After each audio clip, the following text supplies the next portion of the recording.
Salut à tous, c'est Palawan, et on se retrouve aujourd'hui dans une nouvelle vidéo pour parler des 3 règles qu'il faut absolument changer dans koh. Alors, on va rentrer tout de suite dans le vif du sujet avec la première de ces règles, et donc la première de ces règles à changer selon moi, c'est le retour sur abandon médical. Alors, pour rappeler la règle, lorsqu'il y a abandon médical, c'est le dernier éliminé qui vient remplacer la personne qui a abandonné. Dans le cas d'un abandon volontaire, la personne n'est pas remplacée.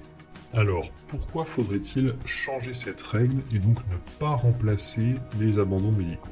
Eh bien tout simplement parce que cela vient fausser le jeu stratégique. Je m'explique tout de suite. Je vais prendre un exemple. Lorsque vous éliminez quelqu'un par surprise, et que cette personne ensuite revient suite à un abandon médical, alors cette personne, bien évidemment, se sentant flouée, va tout faire pour vous éliminer. On peut prendre typiquement l'exemple de Jeff dans koh Johor, qui était revenu suite à l'abandon médical de Corinne, et avait ensuite tout fait pour éliminer Cédric. Il avait d'ailleurs indirectement contribué à l'élimination de Cédric, puisque pour rappel, Nessim, qui se sentait coupable d'avoir éliminé son pote Jeff, avait ensuite refusé de voter contre Jeff ou Jessica, ce qui avait conduit les jaunes à voter pour Melissa, qui avait elle un collier et qui avait donc sorti Cédric. Et donc on se rend compte que ce genre de règle incite les joueurs à ne pas faire ce genre de coup, à ne pas éliminer par surprise des aventuriers, de peur qu'ils ne reviennent dans l'aventure sur un abandon médical, et qu'ils viennent ensuite se venger. Deuxième raison, cela fausse le jeu du fait des personnes qui reviennent dans l'aventure. Cela est loin d'être anodin, puisque pour rappel, 2 des gagnants de koh, à savoir Christina de koh Palau et André de koh Fidji, ont gagné après avoir été éliminés et être revenus suite à un abandon médical. Donc ça a un vrai impact sur le jeu, jusque dans les gagnants du jeu. Ne parlons même pas de Delphine, co-gagnante de la saison 3, koh Bocas del Toro, qui elle était carrément venue en cours de jeu, au milieu de l'aventure, pour venir remplacer un abandon médical. Alors bien sûr, le problème avec le fait de ne pas remplacer un abandon médical, c'est que l'on vient, notamment dans la partie par équipe, affaiblir la tribu qui perd ainsi un de ses membres, qui n'est pas remplacé. Et cela pouvait avoir un gros impact dans les premières saisons du jeu, lorsqu'on avait cette binarité entre 2 tribus, qui conduisait en général post-réunification à un pagonging, c'est-à-dire à une élimination systématique par les membres de l'ex-tribu majoritaire des membres de l'ex-tribu minoritaire. En gros, une élimination des ex-jaunes par les ex-rouges ou inversement. Mais cela est beaucoup moins vrai à présent, voire même plus du tout, si l'on a systématiquement recours à 3-4 équipes, ou à des trial swaps, ou à un nouveau twist qui permet d'éviter ce genre de stratégie dominante qu'est le pagonging. Donc, première règle, plus de retour sur abandon médical. Passons tout de suite à la deuxième règle à changer. Et cette règle, c'est le vote noir. Alors ce ne serait pas vraiment une règle à changer, ce serait plutôt une règle à rétablir. Puisque le vote noir, si vous vous en rappelez, lors des premières saisons, lorsqu'il a été institué, à l'époque c'était lors de koh Raja Ampat, cela consistait pour la personne éliminée à mettre un bulletin dans l'urne au nom d'un des candidats encore restants pour le vote suivant. Et cela était très intéressant puisque cela amenait à tout un tas de tractations stratégiques du point de vue de la personne éliminée. Est-ce qu'il valait mieux immédiatement se venger ou plutôt réfléchir à la personne qui pouvait être éliminée au cours du conseil suivant? Il fallait aussi tenir compte de la personne qui pouvait potentiellement gagner l'épreuve d'immunité.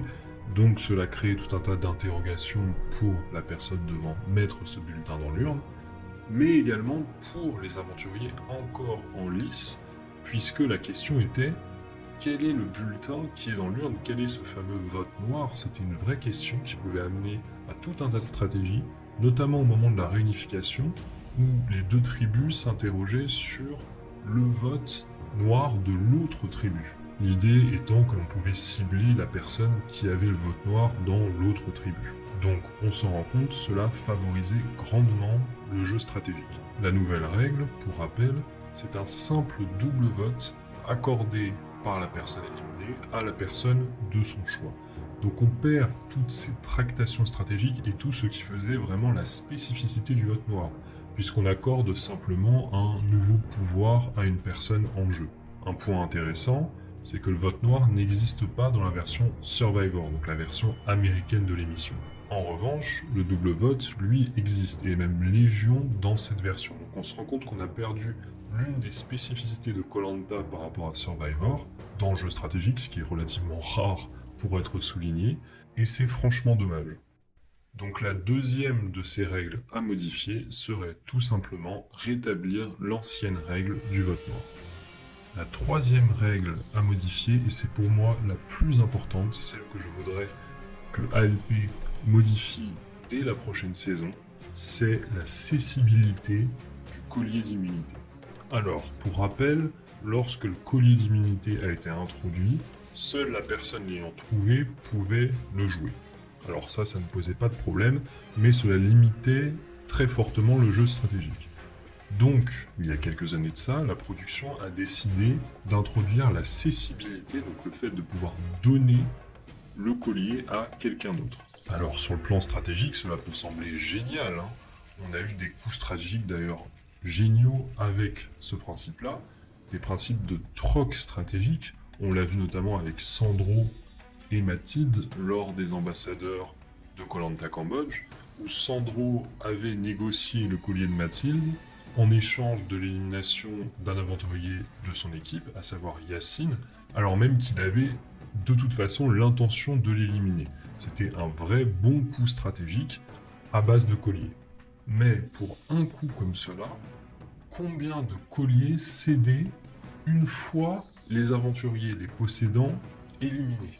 Combien de fois avons-nous eu un candidat pris par surprise alors qu'il avait un collier et qui a pu céder son collier à l'un de ses alliés? Ce qui, on s'en rend compte immédiatement, fausse complètement le jeu, puisque les personnes qui viennent de réaliser cette élimination surprise sont ensuite obligées de réitérer cet exploit face à une personne qui a donc un collier d'immunité et qui est avertie de la conspiration. Sans parler du mérite, entre guillemets, de l'affaire, hein, puisque la personne qui hérite du collier d'immunité ne l'a ni trouvé ni gagné. Et on s'aperçoit donc que cette règle qui consiste à pouvoir céder son collier d'immunité alors qu'on en a été éliminé, fausse complètement le jeu, et je dirais est même l'une des raisons pour lesquelles le jeu stratégique peut être faible dans la période post-réunification, et l'a été dans plusieurs des saisons récentes.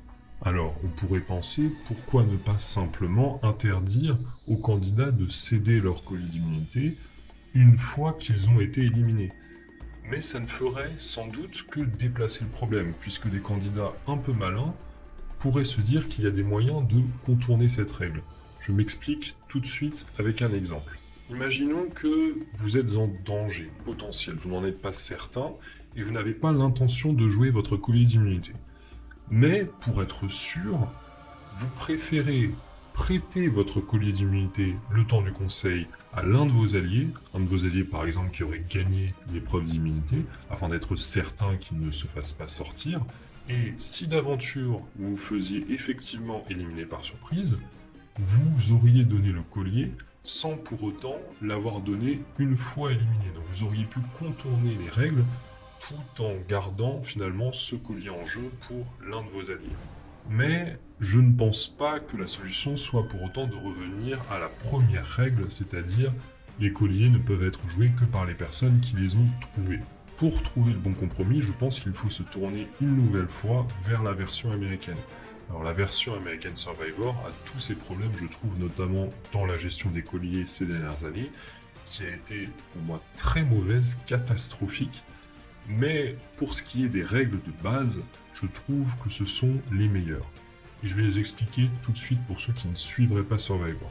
L'idée est la suivante. Si vous êtes un candidat de Survivor et que vous trouvez un collier d'immunité, ce collier d'immunité vous est attaché, entre guillemets. Donc si vous sortez, ce collier d'immunité est éliminé avec vous.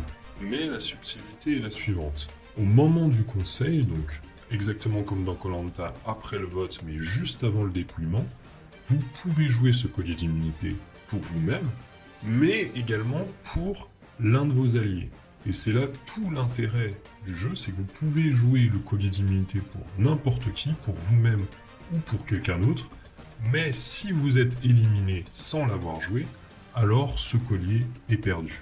Et vous l'aurez compris, je milite très activement pour que ces règles-là soient implémentées dans koh sous cette forme-là, car je pense que c'est la meilleure façon d'avoir des colliers d'immunité en jeu et de les utiliser. Voilà donc pour les 3 règles qu'il faut selon moi changer dans koh. N'hésitez pas à me dire en commentaire si vous voyez d'autres règles qui, à vos yeux, doivent être changées, ou si vous pensez que les 3 règles dont j'ai parlé ne devraient pas être changées, ou si elles devraient être changées d'une autre façon. Donc n'hésitez pas à me laisser tout ça en commentaire. Je vous invite également à laisser un pouce bleu à la vidéo et à vous abonner si ce n'est pas déjà fait. On se retrouve très vite pour une nouvelle vidéo. Ciao à tous.